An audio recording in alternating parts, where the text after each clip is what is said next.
Hello there, and welcome to another gentle journey through the complex tapestry of our world. I'm so glad you found your way here tonight, to this quiet corner where stories unfold like morning mist and knowledge arrives on soft footsteps. Whether you're settling into bed, curling up in your favorite chair, or simply seeking a moment of calm in the endless rush of modern life, you've come to the right place. Tonight, we're going to explore a story that touched every single person on this planet. A story that began in the shadows of a bustling Chinese city and rippled outward like waves from a stone dropped in still water, eventually reaching every corner of the globe. It's a story about a microscopic entity so small that millions could fit on the head of a pin, yet powerful enough to bring the entire world to a standstill.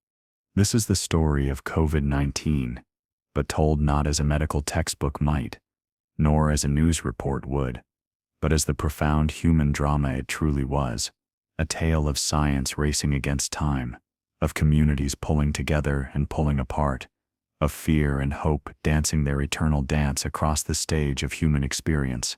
You might wonder why we're revisiting this chapter so soon after living through it.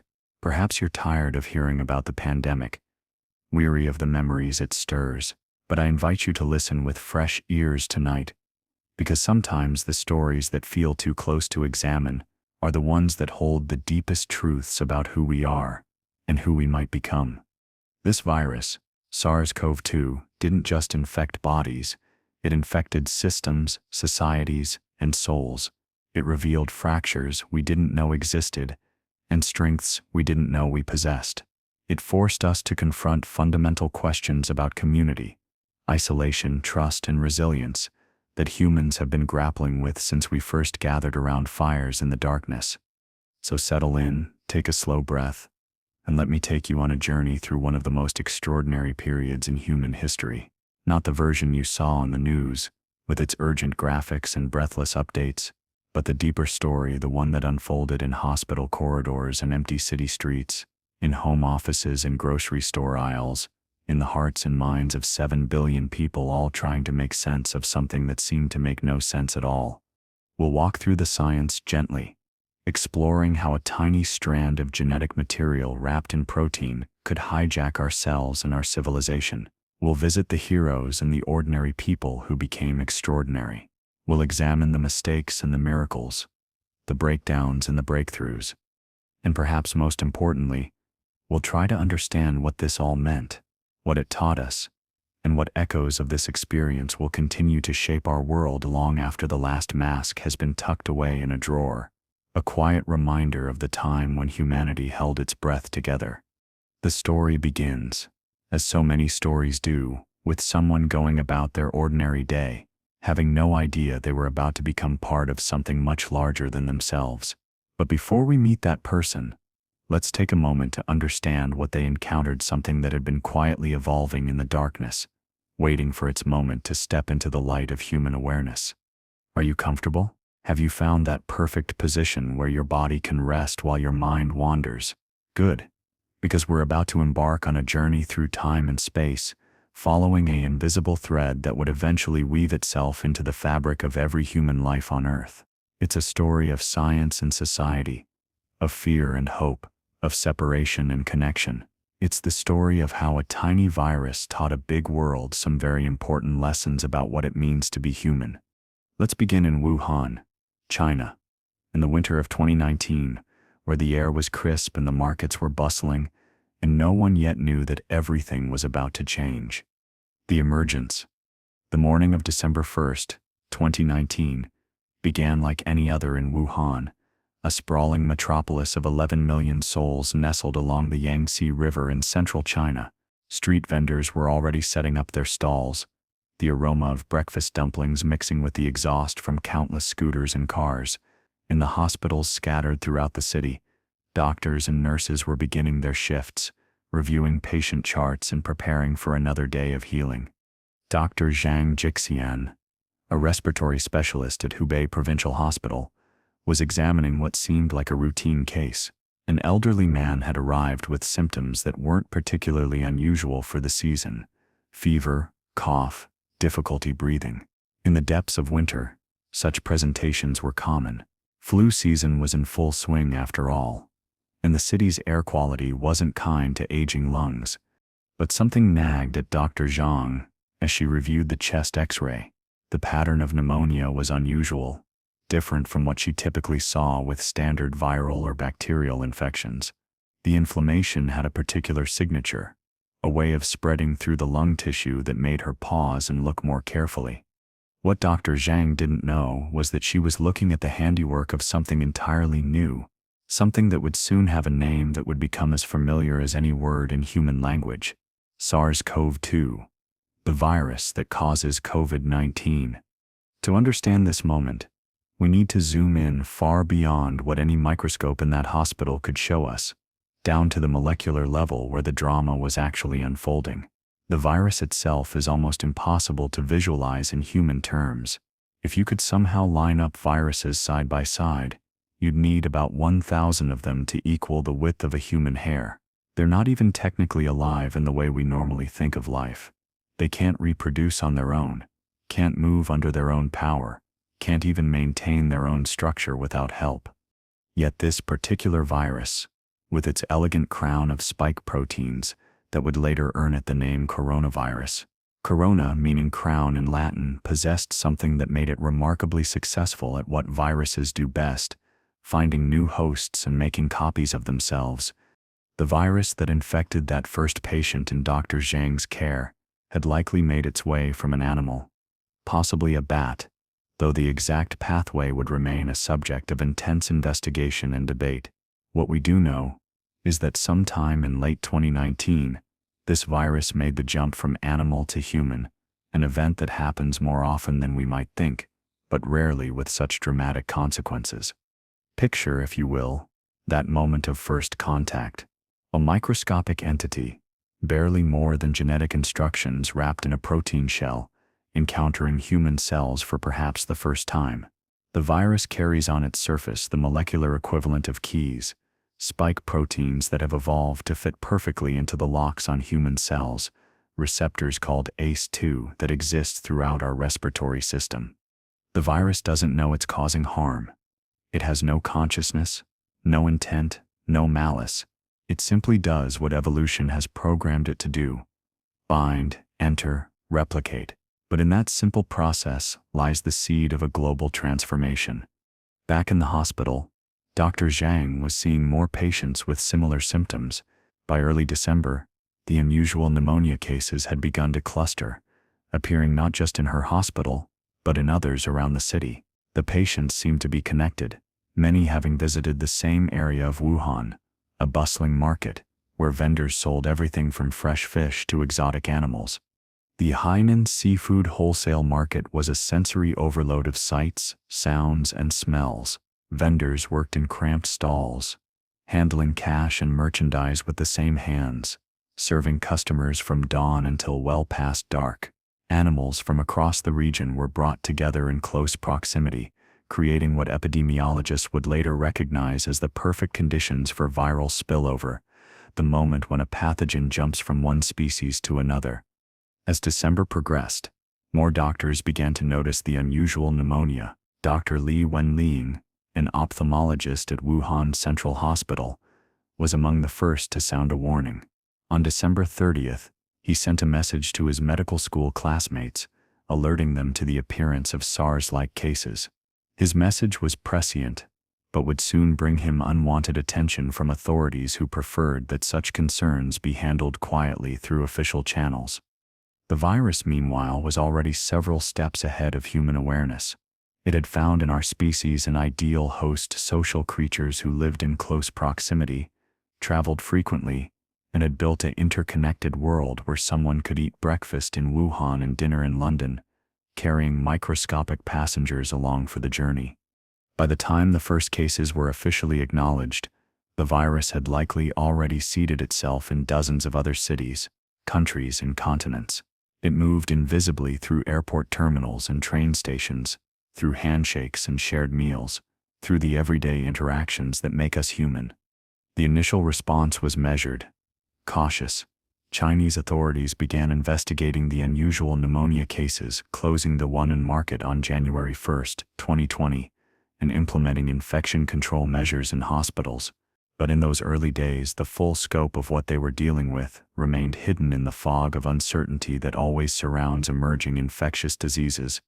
Scientists working around the clock began the painstaking process of identifying this new pathogen, using advanced genetic sequencing techniques that would have been unimaginable just a generation earlier.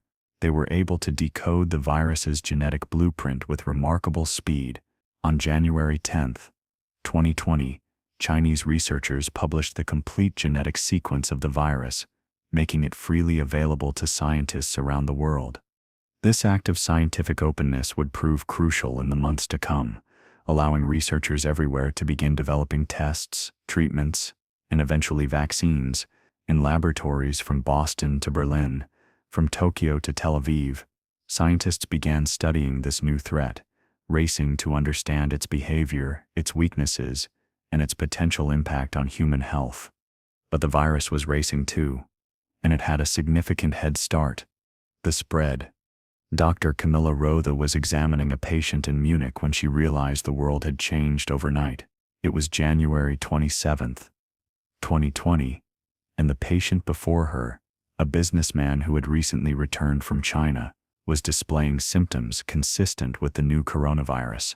What made this case particularly significant wasn't just that it represented one of the first confirmed cases in Europe, but that the patient had contracted the virus from someone who had no symptoms at the time of transmission. This revelation sent ripples of concern through the global health community. If people could spread the virus without knowing they were infected, then containment would be far more challenging than anyone had initially imagined. The virus was not only deadly, it was deceptive. By this time, the virus had already established footholds in multiple countries. In Thailand, a Chinese tourist had tested positive on January 13th. In Japan, a man who had visited Wuhan was confirmed infected on January 15th. South Korea reported its first case on January 20th, the same day the United States confirmed its first case in Washington state. Each of these early cases represented not just an individual health crisis, but a node in an expanding network of transmission. The virus was writing itself into the travel patterns of human civilization, following the routes of commerce and connection that had made our world so remarkably interconnected. In Wuhan, the situation was deteriorating rapidly. Hospitals were filling beyond capacity, and healthcare workers were beginning to fall ill at alarming rates. The city that had been the virus's first testing ground was becoming its showcase of destructive potential. On January 23rd, Chinese authorities made an unprecedented decision. They locked down the entire city of Wuhan, effectively quarantining 11 million people. The images that emerged from Wuhan during those early days of lockdown would become iconic symbols of the pandemic: empty streets in a city that never slept, makeshift hospitals constructed in a matter of days, healthcare workers in full protective equipment, their faces marked with indentations from N95 masks worn for hours on end. Dr. Li Wenliang, the ophthalmologist who had first tried to warn his colleagues, was admitted to the hospital where he worked, having contracted the virus while treating patients. His condition would become a symbol of the personal cost of this emerging crisis. On February 7th, Dr. Li died from COVID-19, sparking an outpouring of grief and anger that transcended national borders. He had tried to sound the alarm and had paid the ultimate price. But even as China implemented the most extensive lockdown in human history, the virus continued its global expansion. Italy, a country that prided itself on its warm social culture and close-knit communities, was about to become the virus's next major theater of operations.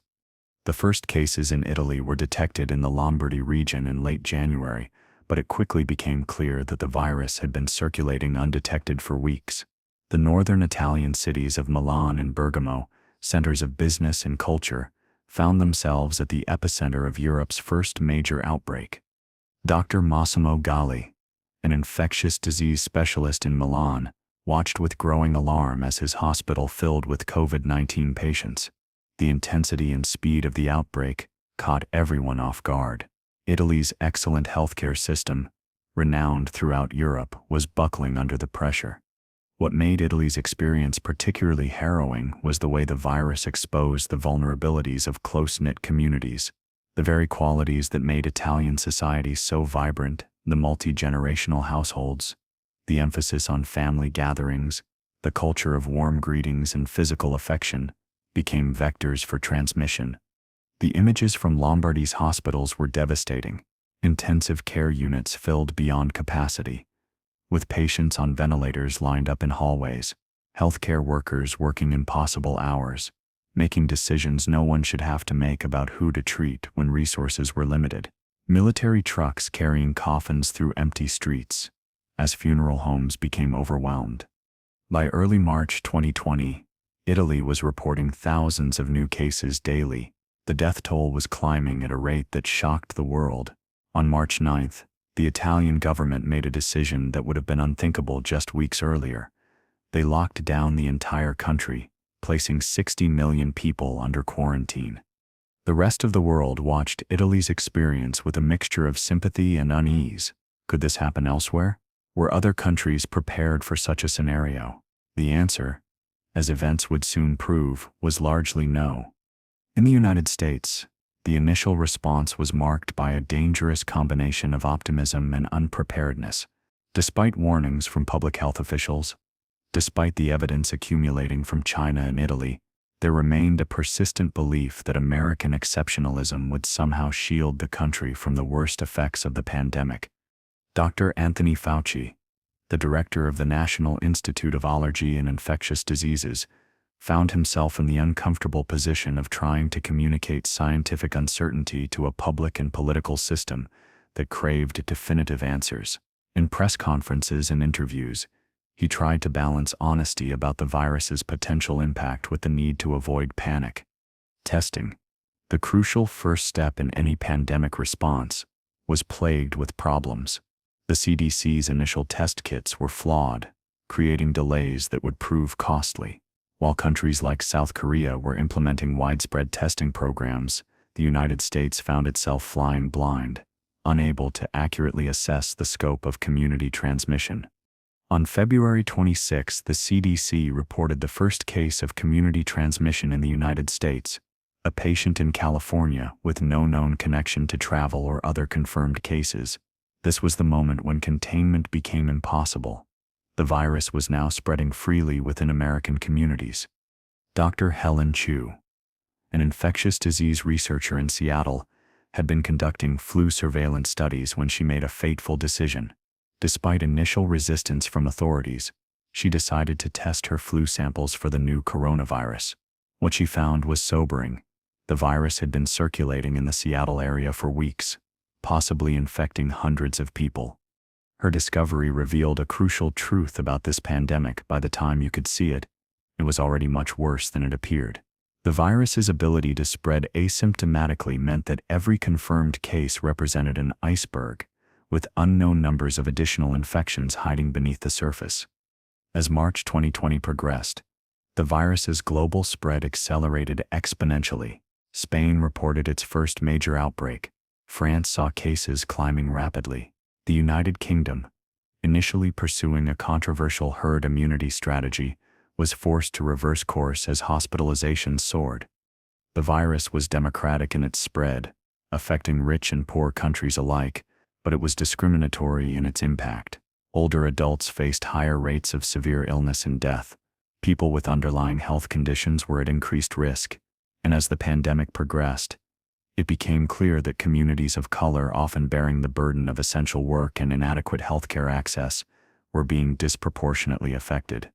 The World Health Organization, led by Director General Tedros Adhanom Ghebreyesus, faced the difficult decision of whether to declare a pandemic. The word itself carries enormous weight, signaling not just the geographic spread of a disease but the failure of containment efforts and the need for dramatic societal responses. On March 11, 2020, WHO made the declaration COVID-19 was officially a pandemic. It was a moment that crystallized what many had already begun to understand: the world was facing a crisis unlike any in living memory. But even as the declaration was made, the virus continued its relentless spread. It had moved from a regional outbreak to a global catastrophe in just over 2 months, demonstrating the remarkable interconnectedness of our world and the speed with which modern crises can unfold. The lockdowns. The phrase 15 days to slow the spread would become one of the most haunting predictions of the early pandemic. Announced by the Trump administration on March 16, 2020, it represented both the hope and the naivety that characterized those early days. 15 days seemed manageable, a brief disruption that would allow authorities to flatten the curve and prevent hospitals from being overwhelmed. Nobody knew that those 15 days would stretch into months, that the temporary measures would become a new way of life, that the phrase social distancing would enter the global vocabulary alongside quarantine, PPE, and essential worker. Dr. Deborah Birx, the White House coronavirus response coordinator, stood behind the podium holding graphs that would become iconic images of the pandemic response.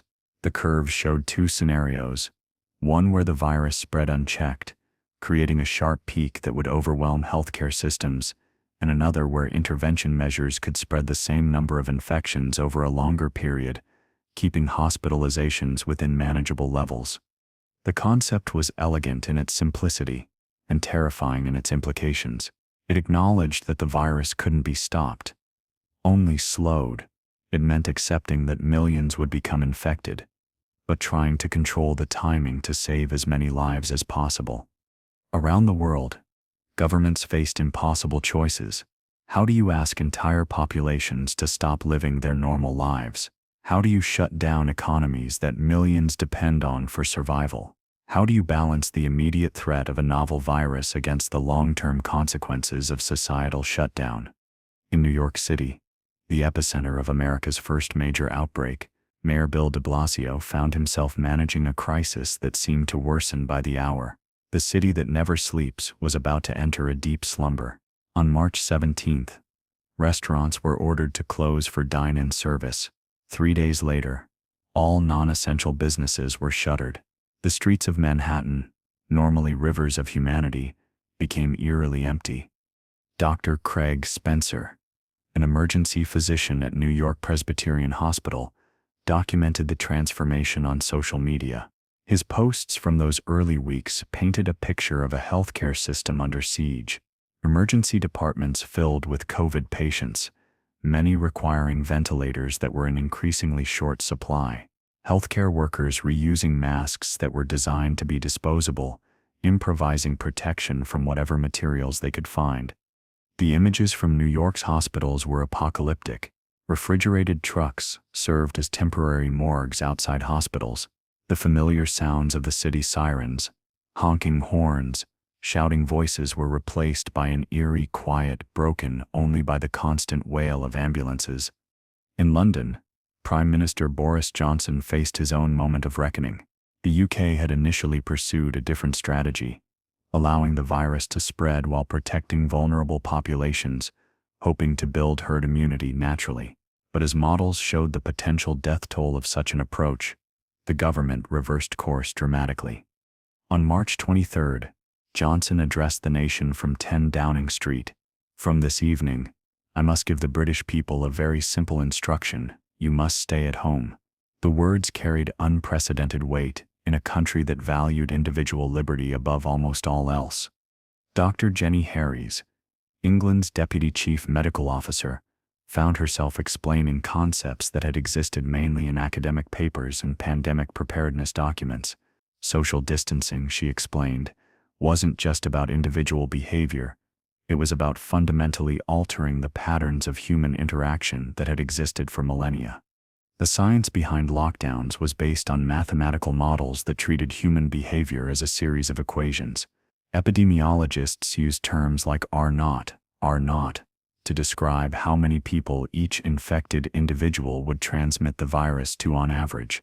An R0 above 1 meant exponential growth, below 1 meant the outbreak would eventually die out. But reducing human interaction to mathematical formulas couldn't capture the full complexity of what lockdowns meant for actual human lives.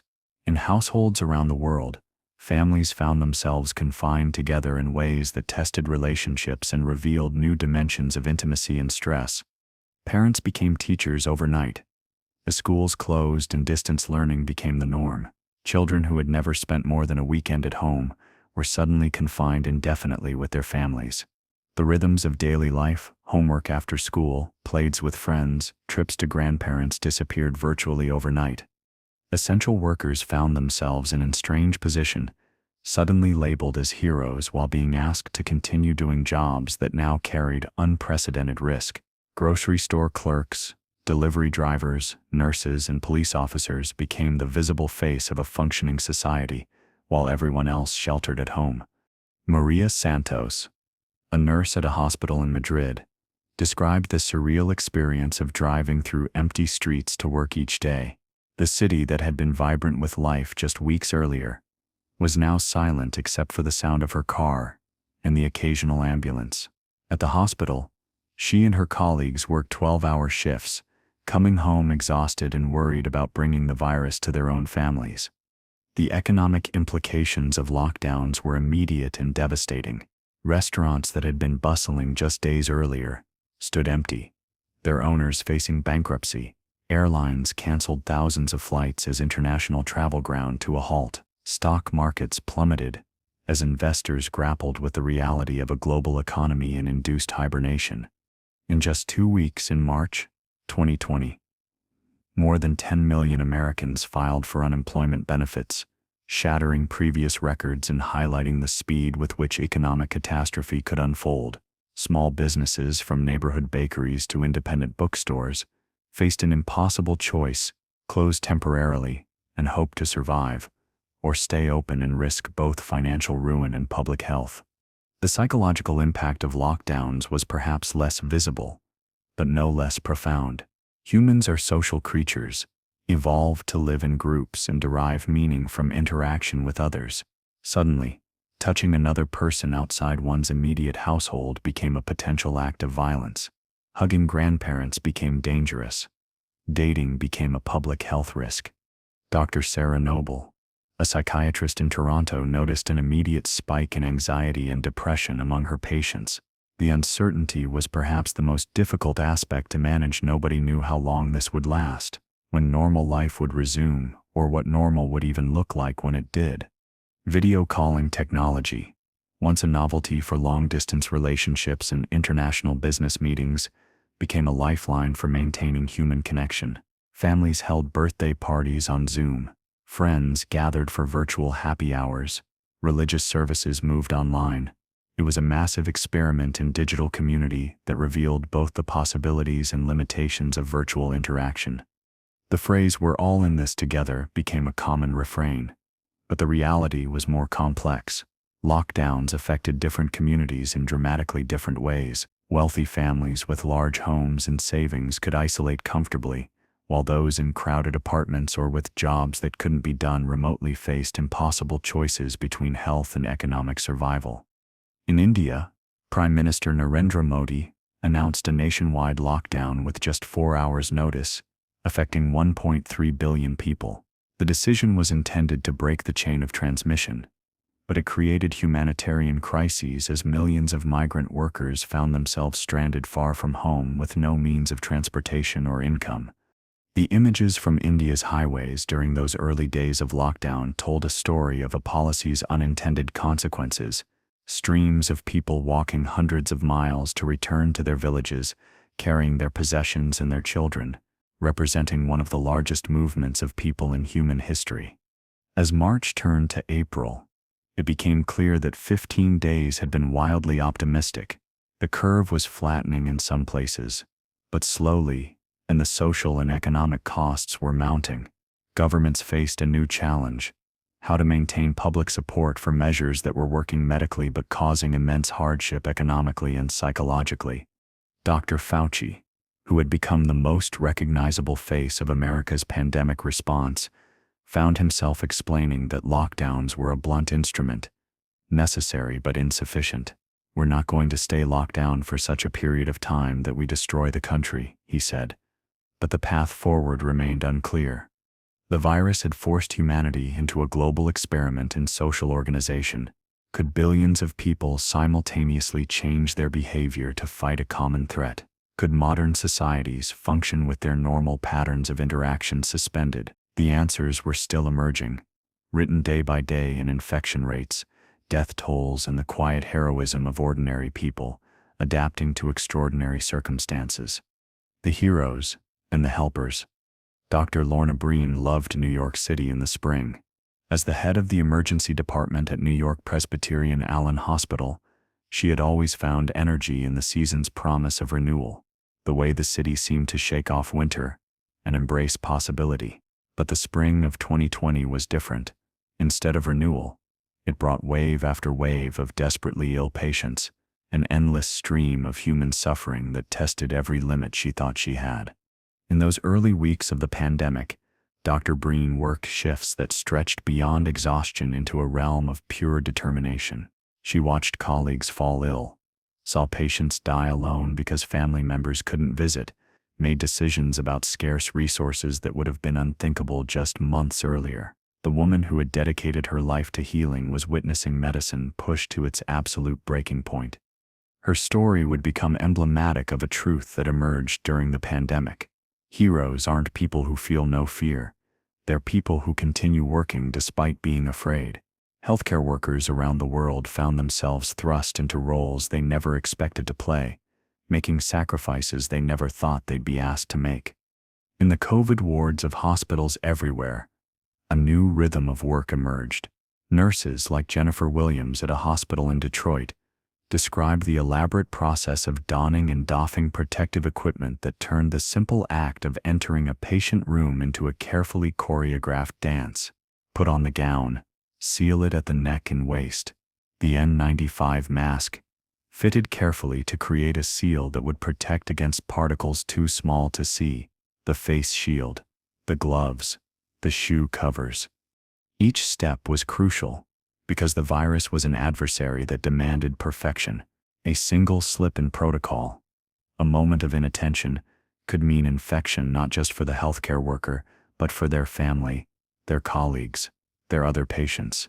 The weight of such responsibility, carried day after day, week after week, was crushing. But healthcare workers weren't the only ones bearing extraordinary burdens. As society reorganized itself around the concept of essential work, millions of people found their daily jobs suddenly redefined as acts of public service. Grocery store clerks, who had been invisible to many customers just weeks earlier, became heroes stocking shelves and manning cash registers, maintaining the food supply chain that kept communities fed. Maria Rodriguez had worked at the same supermarket in Los Angeles for 8 years, but she had never felt the kind of appreciation or anxiety that came with the pandemic. Customers looked at her differently, now some with genuine gratitude, others with fear that she might be carrying the virus. She went home each day wondering if she had been exposed, if she might bring danger to her own family. The psychological toll of being essential was complex. There was pride in being needed, in being part of the infrastructure that kept society functioning. But there was also resentment at being asked to take risks that others could avoid, especially when essential often didn't translate to well-paid or well-protected. Bus drivers, subway operators, delivery workers all found themselves on the front lines of a crisis they hadn't signed up for.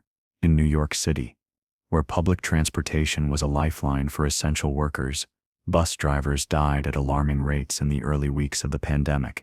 The Metropolitan Transportation Authority began installing protective barriers and distributing masks, but not before the virus had taken a devastating toll. The pandemic also revealed heroes in unexpected places. Teachers who had spent their careers perfecting the art of in-person instruction suddenly became technology pioneers, learning to engage students through computer screens, delivering lessons from their kitchen tables while managing their own children's remote learning. Mrs.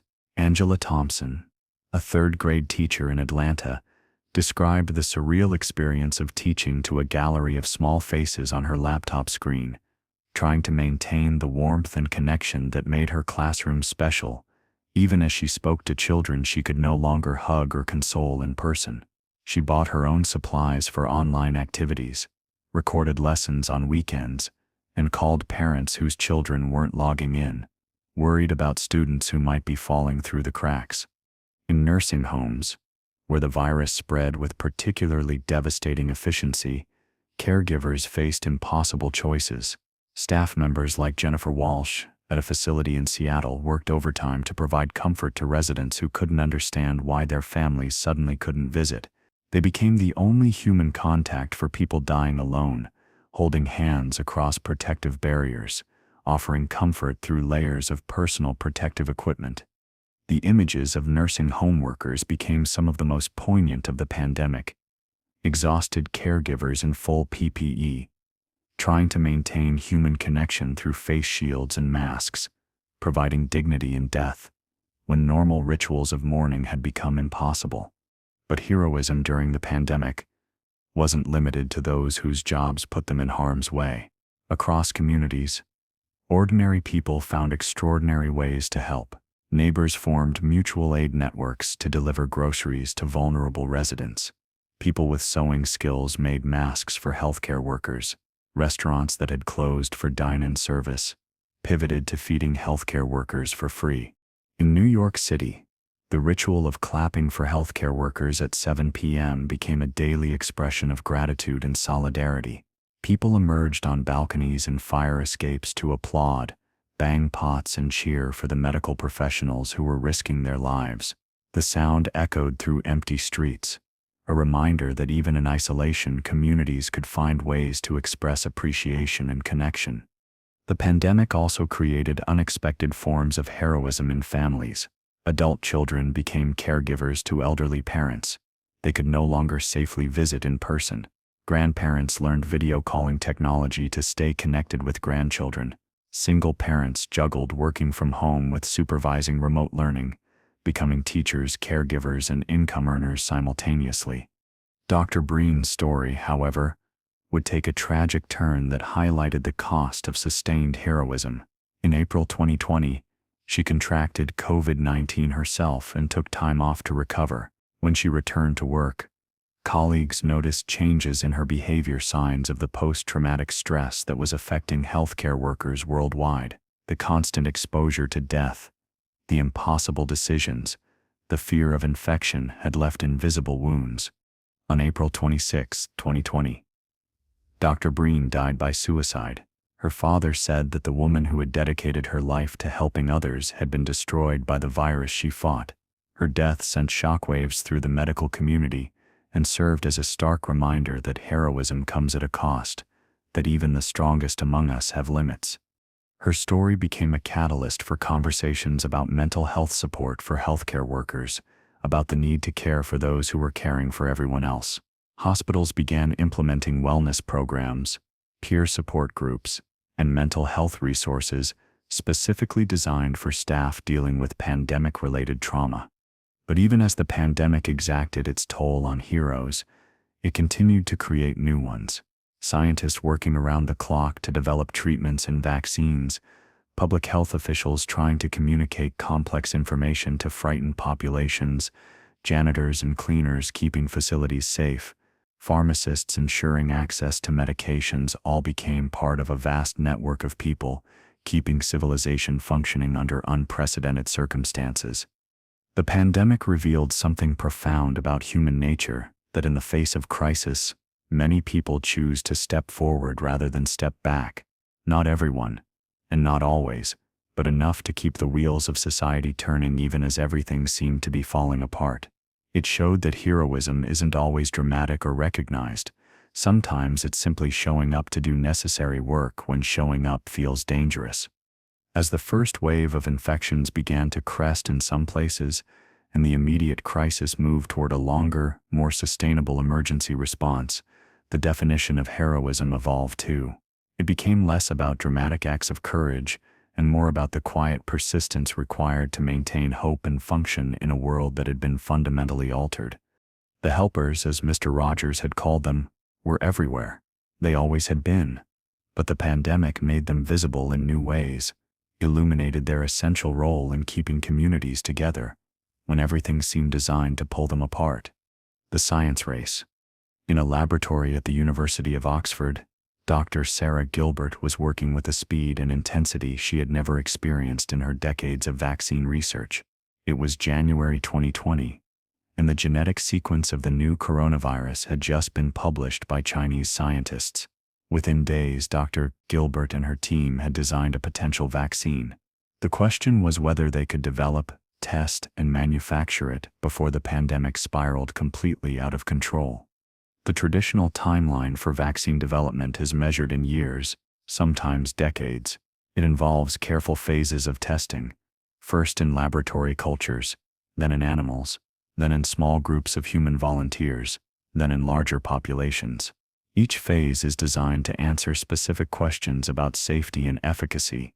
Dr. Gilbert's approach was based on technology she had been developing for years, using a modified version of a chimpanzee adenovirus as a vector to deliver genetic instructions that would teach human immune systems to recognize and fight the coronavirus. It was elegant in concept but unproven in practice, and the stakes couldn't have been higher. Across the Atlantic, Dr. Catalin Carrico was watching the pandemic unfold with a mixture of scientific excitement and personal concern. For decades, she had been working on messenger RNA mRNA technology, often in obscurity, and sometimes facing skepticism from colleagues who questioned whether her approach would ever prove useful. The pandemic was about to vindicate her life's work in the most dramatic way possible. The science of mRNA vaccines is based on a simple but revolutionary idea.